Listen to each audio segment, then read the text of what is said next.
കൊല്ലം കുന്നത്തൂരിൽ 15-കാരൻ ജീവനൊടുക്കിയ സംഭവത്തിൽ അയൽവാസികളായ ദമ്പതികൾ അറസ്റ്റിൽ. ഗീതു, ഭർത്താവ് സുരേഷ് എന്നിവരാണ് അറസ്റ്റിലായത്. ഡിസംബർ 1-നാണ് വിദ്യാർത്ഥിയെ തൂങ്ങി മരിച്ച നിലയിൽ കണ്ടെത്തിയത്. വിവരങ്ങളുമായി കൊല്ലത്ത് നിന്ന് ഷമീർ അബ്ദുൾ ചേരുന്നു. ഷമീർ, അങ്ങേയറ്റം ഞെട്ടലുണ്ടാക്കുന്ന കാര്യമായിരുന്നല്ലോ അത്. 15 വയസ്സ് മാത്രം പ്രായമുള്ള ഒരു ചെറിയ കുട്ടി ജീവനൊടുക്കിയ നിലയിൽ കണ്ടെത്തുക. എന്താണ് സംഭവിച്ചത്? പോലീസ് എന്ത് വിവരങ്ങളാണ് നൽകുന്നത്? എന്തിനാണ് ഇവർ അറസ്റ്റിലായിരിക്കുന്നത്? സനീഷ്, ഡിസംബർ 1-ാം തീയതിയാണ് ഈ കുട്ടി ആത്മഹത്യ ചെയ്ത്, ഈ 15-കാരൻ ആത്മഹത്യ ചെയ്തത്. ഇത് ആത്മഹത്യ ചെയ്യാനുള്ള പ്രധാനപ്പെട്ട കാരണം ഈ വീട്ടിലെ, അതായത് അയൽവാസികളായ വീട്ടിലെ പെൺകുട്ടിക്ക് ഒരു സന്ദേശം സമൂഹ മാധ്യമം വഴി അയച്ചു എന്ന കാരണത്താൽ ഈ കുട്ടിയെ വീട് കയറി ഈ അറസ്റ്റിലായിട്ടുള്ള ഗീതുവും ഭർത്താവ് സുരേഷും വീട്ടിൽ കയറി ആക്രമിച്ചു. ഈ കുട്ടിയുടെ ചെവിക്ക് ഗുരുതരമായി പരിക്കേൽക്കുകയും ചെയ്തു. ഇതുമായി ബന്ധപ്പെട്ട് ഇവർ ബാലാവകാശ കമ്മീഷനും ശാസ്താംകോട്ട പോലീസിനും പരാതി നൽകുകയും ചെയ്തു. ഇതിന് പിന്നാലെയാണ് ഈ കുട്ടി ഇത്തരത്തിൽ ഈ മാനസിക പീഡനം സഹിക്കവയ്യാതെ വീട്ടിൽ ആത്മഹത്യ ചെയ്തതെന്നാണ് കുടുംബത്തിന്റെ ആരോപണം. ഇതുമായി ബന്ധപ്പെട്ട് ഇവർ ഹൈക്കോടതിയിൽ മുൻകൂർ ജാമ്യത്തിന് പോയിരുന്നു.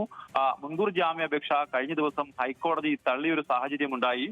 ഇതിനുശേഷം പോലീസ് നടത്തിയ ഒരു അന്വേഷണത്തിലാണ് ആലപ്പുഴയിൽ നിന്നും ഇവർ രണ്ടുപേരെയും പോലീസ് പിടികൂടിയിരിക്കുന്നത്. ഇവരെ അല്പസമയത്തിനകം തന്നെ ശാസ്താംകോട്ട പോലീസ് സ്റ്റേഷനിലേക്ക് എത്തിക്കും. എന്തായാലും ഗുരുതരമായ പീഡനം ഈ കുട്ടി നേരിടേണ്ടി വന്നു. ഒരു സന്ദേശം അതും അശ്ലീല സന്ദേശങ്ങൾ ഒന്നും തന്നെയല്ല അയച്ചതെന്നാണ് മാതാപിതാക്കൾ പറയുന്നത്. വെറും ഒരു സന്ദേശം അയച്ചതിന്റെ പേരിൽ വീട്ടിൽ കയറി ഈ കുട്ടിയെ ക്രൂരമായി ഇരുവരും മർദ്ദിക്കുകയായിരുന്നു. സനീഷ്,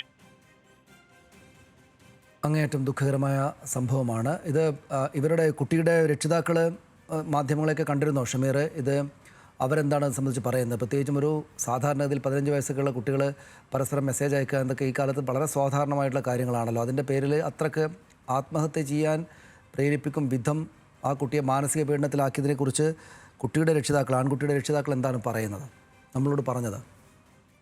കുട്ടിയുടെ രക്ഷിതാക്കൾ സനീഷ് പറയുന്നത്, ഇവർ 2 കുട്ടികളാണ് ഈ വീട്ടിലുള്ളത്. ഒരു കുട്ടിക്ക് ഈ വൈകല്യമുള്ള ഒരു കുട്ടിയാണ് ഈ കുട്ടി, മരിച്ച കുട്ടിയുടെ ഇളയാള്. ഇത്തരത്തിൽ ഈ കുട്ടിയും അടുത്ത വീട്ടിലെ പെൺകുട്ടിയുമായി അടുത്ത സൗഹൃദം മാത്രമായിരുന്നു ഉണ്ടായിരുന്നത്. ഈ സൗഹൃദത്തെ ചോദ്യം ചെയ്യുന്നത് പതിവായിരുന്നു. ഈ സൗഹൃദത്തെ അപ്പുറത്തേക്ക് മറ്റ് ബന്ധങ്ങളിലൊന്നും ഈ കുട്ടിക്ക് ഇല്ലായിരുന്നു. ഇൻസ്റ്റാഗ്രാം അക്കൗണ്ടിൽ നിന്നും ഒരു ദിവസം ഈ കുട്ടിയുടെ, അയൽവാസിയായ കുട്ടിയുടെ ഫോണിലേക്ക് ഒരു സന്ദേശം അയക്കുകയും അത് പിതാവ് ആ സന്ദേശം കാണുകയും ചെയ്തു. പക്ഷെ ആ സന്ദേശത്തിൽ അസ്വാഭാവികമായ ഒന്നും തന്നെയില്ല.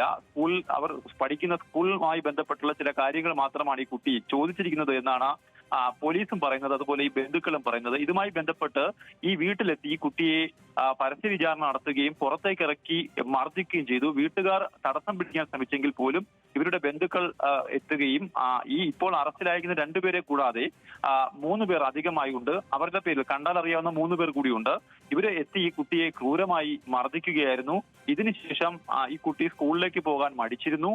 അങ്ങനെ മാനസികമായി തളർന്നിരുന്ന ഈ കുട്ടിയാണ് ഇത്തരത്തിൽ ഈ ഒരു ആത്മഹത്യയിലേക്ക് പോയത് എന്നാണ് ബന്ധുക്കളുടെ ഒരു ആരോപണം. അതുമായി ബന്ധപ്പെട്ട് പോലീസിനും ബാലാവകാശ കമ്മീഷനും പരാതി കൊടുത്തു. അന്ന് തന്നെ പോലീസ് ഈ സംഭവവുമായി ബന്ധപ്പെട്ട് കേസെടുക്കുകയും ഈ മർദ്ദനത്തിന് ശേഷം ഒരു 4 ദിവസങ്ങൾക്ക് ഇപ്പുറമാണ് ഈ കുട്ടി ആത്മഹത്യ ചെയ്യുകയും ചെയ്തിട്ടുള്ളത്. എന്തായാലും സംഭവം യാഥാർത്ഥ്യമാണെന്ന് പോലീസിന് ഇപ്പോൾ ബോധ്യപ്പെട്ടിട്ടുണ്ട്. അതുകൊണ്ട് തന്നെയാണ് ഇവർ മുൻകൂർ ജാമ്യാപേക്ഷയ്ക്ക് കോടതിയെ സമീപിച്ചതെന്നും പോലീസ് പറയുന്നുണ്ട്. എന്തായാലും ഈ അറസ്റ്റിലായ ഈ പ്രതികളെ ശാസ്താംകോട്ട പോലീസ് സ്റ്റേഷനിൽ എത്തിച്ച ശേഷം ബന്ധുക്കൾ മാധ്യമങ്ങളോട് പ്രതികരിക്കാമെന്നാണ് നിലവിൽ അറിയിച്ചിരിക്കുന്നത്. സനീഷ്, നന്ദി ഷമീർ. വിവരങ്ങൾക്ക് എന്തായാലും ആ 2 പേരെയും പോലീസ് അറസ്റ്റ് ചെയ്തിട്ടുണ്ട്.